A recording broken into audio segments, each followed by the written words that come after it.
शिवसेना उद्धव बाळासाहेब ठाकरे गट महाविकास आघाडीकडून या विधान परिषदेच्या निवडणुकीसाठी आता उद्धव ठाकरे गटाचे अंबादास दानवे हे उमेदवार असतील। अंबादास दानवेंची उमेदवारी ही खरं तर खूप उशिरा जाहीर झाली। महाविकास आघाडीमध्ये शेवटच्या क्षणापर्यंत उमेदवार कोणत्या पक्षानं आणि कोण द्यायचा यावरून एकमत होत नव्हतं, पण आता अंबादास दानवेंचं नाव जाहीर झालंय। तिथंच या सोबतच अंबादास दानवेंची उमेदवारी ही उद्धव ठाकरे गटातल्याच आणखीन एका वजनदार आणि प्रभावशाली चेहऱ्याच्या राजकीय भविष्याला मारक ठरण्याची चर्चा देखील सुरू झाली आहे। किंबहुना दानवेंची उमेदवारी ही याच उद्देशाने दिली गेली आहे असं बोललं जात आहे आणि तो चेहरा म्हणजेच none other than one and only Uddhav Thackeray गटाचे फायर ब्रँड नेते संजय राऊत।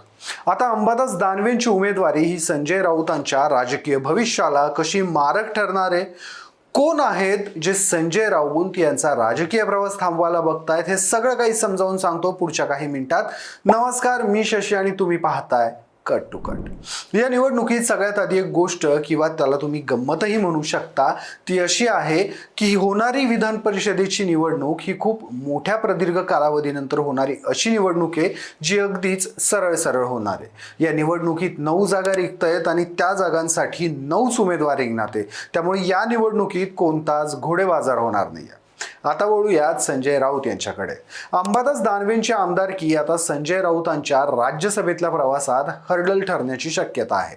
हा हर्डल दुसऱ्या कोणी जरी उभा केलेला असला तरी तो उभा करायला संजय राऊत यांचाच एक निर्णय मोठ्या प्रमाणात कारणीभूत ठरलाय आणि तो निर्णय म्हणजे शरद पवारांना राज्यसभेत महाविकास आघाडीकडून पाठवणं।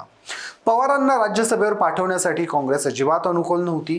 तिथंच उद्धव ठाकरे गटातील बहुसंख्य वरिष्ठ चेहरे हे देखील शरद पवारांच्या नावाच्या विरोधात होते, मात्र तरीही संजय राऊतांनी शरद पवारांच्या नावाचा अट्टहास धरला आणि त्याला कारण होतं ते म्हणजे 2028 मध्ये संजय राऊतांच्या राज्यसभेचा कार्यकाळ संपतोय आणि त्यावेळी पुन्हा राज्यसभेवर जाण्यासाठी राऊतांना एनसीबीचं पाठबळ मिळणं गरजेचं आहे। यासाठीच राऊतांनी पवारांच्या नावाचा आग्रह धरला होता।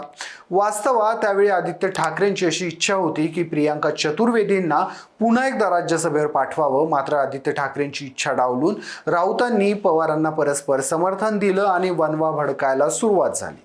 या विधान परिषद निवडणुकीत सुरुवातीला महाविकास आघाडीकडून उद्धव ठाकरेंना पुन्हा विधान परिषदेवर पाठवावं असं सर्वांचं एकमत होतं। काँग्रेसनेही त्याला सहमती दिलेली, मात्र ऐनवेळी इतर पक्षांशी चर्चा न करता उद्धव सेनेकडून आदित्य ठाकरेंनी अंबादास दानवेंची उमेदवारी जाहीर केली। त्यावरून काँग्रेस आक्रमक झालेली। काँग्रेसनं दानवेंच्या विरोधात उमेदवार देऊ असं सांगितलं, मात्र उद्धव ठाकरेंनी मध्यस्थी केल्यानंतर काँग्रेस शांत झाली। उद्धव ठाकरेंच्या काँग्रेसच्या नेत्यांसोबत भेट झाली, बैठका झाल्या। पुढच्या निवडणुकीसाठी शिवसेना आणि काँग्रेसमध्ये एक फॉर्म्युला ठरला, ज्या फॉर्म्युला अंतर्गत काँग्रेसनं दानवेंना पाठिंबा द्यायचं कबूल केलं तर 28 मध्ये होणाऱ्या विधान परिषदेच्या 10 जागांसाठी सोबतच मुंबईतील स्थानिक मतदारसंघांच्या 2 जागा आणि राज्यसभेच्या निवडणुकीमध्ये काँग्रेसला शिवसेनेनं राज्यसभेची 1 आणि विधान परिषदेची 1 जागा द्यावी असा प्रस्ताव उद्धव ठाकरेंसमोर ठेवलाय। त्यावर उद्धव ठाकरेंच्या वतीनं काँग्रेसला विधान परिषदेच्या 2 जागा देऊ असं कबूल करण्यात आलंय, पण हा फॉर्म्युला आत्ता जसा ठरलाय तसाच 2028 मध्ये असेल किंवा राबवला जाईल याची शक्यता फार कमी आहे। कदाचित काँग्रेस त्यावेळी पुन्हा राज्यसभा मागू शकते आणि त्यावेळी संजय राऊतांना मोठा फटका बसेल। मात्र हे माहीत असूनही आदित्य ठाकरेंकडून जाणीवपूर्वक दानवेंचं नाव पुढे करण्यात आलं। त्याला कारण आहे ते म्हणजे आदित्य ठाकरे आणि संजय राऊत या दोघांमध्ये असणारे वाद। खरं तर आजवर शिवसेना म्हटलं की संजय राऊत यांचा चेहरा पुढे येतो। त्याला कारण ठरतं ते म्हणजे संजय राऊतांनी आपलं आयुष्य शिवसेनेला वाहिलंय असं म्हटलं तर चूक ठरणार नाही। खरं तर संजय राऊत हे काही ठरवून राजकारणात आले नाहीत, ते पेशानं रिपोर्टर होते। क्राईम बीट त्यांचं फेवरेट होतं। आपल्या करिअरच्या सुरुवातीला ते लोकप्रभा साप्ताहिकात काम करायचे।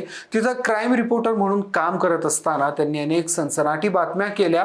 या बातम्यांमधून त्यांची लेखनशैली किंवा भूमिका ही शिवसेनेशी मिळती जुळती आहे असं बाळासाहेब ठाकरेंना वाटलं आणि त्यामुळेच 89 ला सामना वृत्तपत्र सुरू झालं आणि 93 ला राऊत यांनी कार्यकारी संपादक पद स्वीकारलं। त्यावेळी असंही म्हटलं जायचं की एखाद्या गोष्टींवर बाळासाहेबांचं मत काय असू शकतं हे बाळासाहेबांना न विचारता संजय राऊत लिहू शकत होते। काळ पुढे सरकला आणि बाळासाहेबांनंतर उद्धव ठाकरे शिवसेना प्रमुख झाले। तोपर्यंत त्यांच्यात आणि उद्धव ठाकरेंमध्ये चांगलं बॉन्डिंग झालेलं. त्यामुळेच बाळासाहेबांनंतर देखील शिवसेनेचा चेहरा म्हणून संजय राऊत कायम राहिले. राऊत हे सेनेकडून राज्यसभेवर खासदार देखील आहेत. पण आता परिस्थिती बदलली आहे. आदित्य ठाकरेंनी सेनेची सूत्रे हातात घेतल्यानंतर इतके दिवस सेनेचा चेहरा झालेले संजय राऊत हे आदित्य ठाकरेंना अडसर वाटू लागले आणि खटकू लागले. उद्धव ठाकरे आणि आदित्य ठाकरे या दोघांच्या कामाच्या शैलीमध्ये मोठा फरक आहे. उद्धव ठाकरे संयमी आहेत तर आदित्य हे तुलनेनं ॲग्रेसिव्ह आहेत. उद्धव ठाकरे थेट लोकांमधून कधी निवडून आलेले नाहीत तर आदित्य थेट मैदानात उतरलेत आणि निवडून आलेले. आदित्य ठाकरेंच्या अग्रेसिव्ह स्वभावाला अनुसरूनच त्यांना आता सेनेची सूत्र आपल्या हातात हवी आहेत.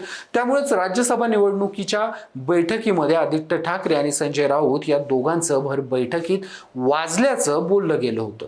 सोबतच महाविकास आघाडी स्थापन होण्यात राऊतांचा रोल मोठा होता. पण कालांतरानं आदित्य ठाकरेंचा या गोष्टीला विरोध निर्माण झाला. कारण भाजपची साथ सोडून उद्धव ठाकरे गटाला कसलाच फायदा झाला नाही. उलट एक मोठा गट पक्ष सोडून भाजप सोबत गेला. त्या गटाची ताकद दिवसेंदिवस वाढतीये तर उद्धव ठाकरे गट दिवसेंदिवस कमकुवत होतोय. एकामागोमाग एक होणाऱ्या निवडणुकांमध्ये उद्धव ठाकरे गटाला अपयशच बघावं लागतंय. सगळ्यात कळस म्हणजे इतकी वर्ष ताब्यात असणारी मुंबई महानगरपालिका उद्धव ठाकरेंच्या हातातून गेली. त्यामुळे भाजपची साथ सोडणं हा व्यवहार उद्धव ठाकरे गटासाठी तोट्याचा ठरलाय. त्यासाठीच आदित्य ठाकरेंचं असं मत होतं की पुन्हा भाजप सोबत जावं. मात्र राऊतांचा या गोष्टीला विरोध होता. राऊतांचा भाजपला असणारा विरोध हा काही आजचा नाहीये. हाडाचे पत्रकार असणाऱ्या राऊतांनी भाजपची सोबत घेतलेल्या पक्षांना संपवण्याची चाल ही फार पूर्वीच ओळखलेली. राजकीय वर्तुळात असंही म्हटलं जातं की राऊतांनी 2008 मध्येच एनसीपीशी सलगी साधायचा प्रयत्न केलेला. एनसीपीनं काँग्रेसची साथ सोडायची आणि सेनेनं भाजपची साथ सोडत एकत्र व्हायचं. मात्र त्यावेळी हे गणित जुळलं नव्हतं. या निमित्तानंच आणखीन एक चर्चा पुढे आली ती म्हणजे ठाकरे घराण्याला तुलबळले लोक आपल्या पक्षात नको असतात. सुषमा अंधारे यांना विधान परिषद न देण्यामागे देखील हेच कारण होतं. वास्तवात सुषमा अंधारे या त्यांच्यासमोर इतर सक्षम पर्याय असताना देखील शिवसेनेला ओहोटी लागलेल्या काळात त्यांनी पक्षाला साथ दिली. विधान परिषदेवर त्यांना पाठवणं हे उद्धव ठाकरे गटासाठी गरजेचं होतं आणि पोषकही होतं. मात्र तरीही त्यांना डावललं गेलं.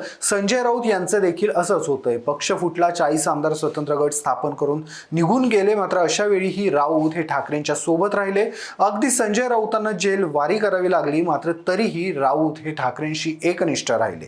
पण शिवसेनेचा चेहरा म्हणून त्यांची झालेली ही ओळख हीच आदित्य ठाकरेंना आता खटकू लागली. त्यामुळेच आदित्य ठाकरे यांच्या जवळचे मानले गेलेले सुनील प्रभूंनी सभागृहात पत्राचाळीचा विषय काढला होता, ज्या प्रकरणी संजय राऊतांवर मोठे आरोप झालेले. थोडक्यात काय तर राजकारणात जसे जनरेशन बदलतात तसे विचार आणि कृतीही बदलते. राऊतांच्या सोबतही हेच होताना दिसतंय.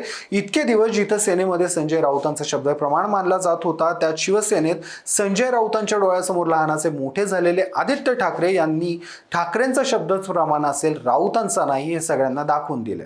राजकारणात अशीही चर्चा चालू आहे की इथून पुढे संजय राऊत यांचा आलेख उतरता करण्याची संधी आदित्य ठाकरे सोडणार नाहीत. कारण राजकारणाचा साधा नियम असतो, तुम्हाला मोठं व्हायचं असेल तर तुम्हाला कुणाला तरी छोटं करावं लागतं. आणि आदित्य ठाकरेंसमोर दुसरा पर्याय देखील नाहीये. कारण पक्षाची अशी परिस्थिती नाहीये की धडाधड निर्णय घेऊन आदित्य ठाकरे स्वतःला प्रमोट करतील. पक्षाची परिस्थिती दिवसेंदिवस खालावतीये आणि संजय राऊत यांचा चेहरा मोठा होतोय. त्यामुळे आदित्य ठाकरेंना स्वतःला मोठं व्हायचं असेल तर त्यांना राऊतांना छोटं करावंच लागेल.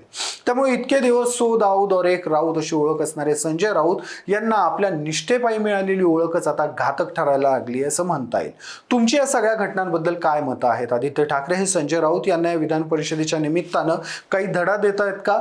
संजय राऊत यांचा सेनेचा चेहरा ही इमेज आदित्य ठाकरेंना खटकतीये का? ठाकरे कुटुंबाला तुलबळले लोक पक्षात खपत नाहीत. या चर्चेबद्दल तुमची मतं काय, मला कमेंट्समध्ये आवर्जून सांगा.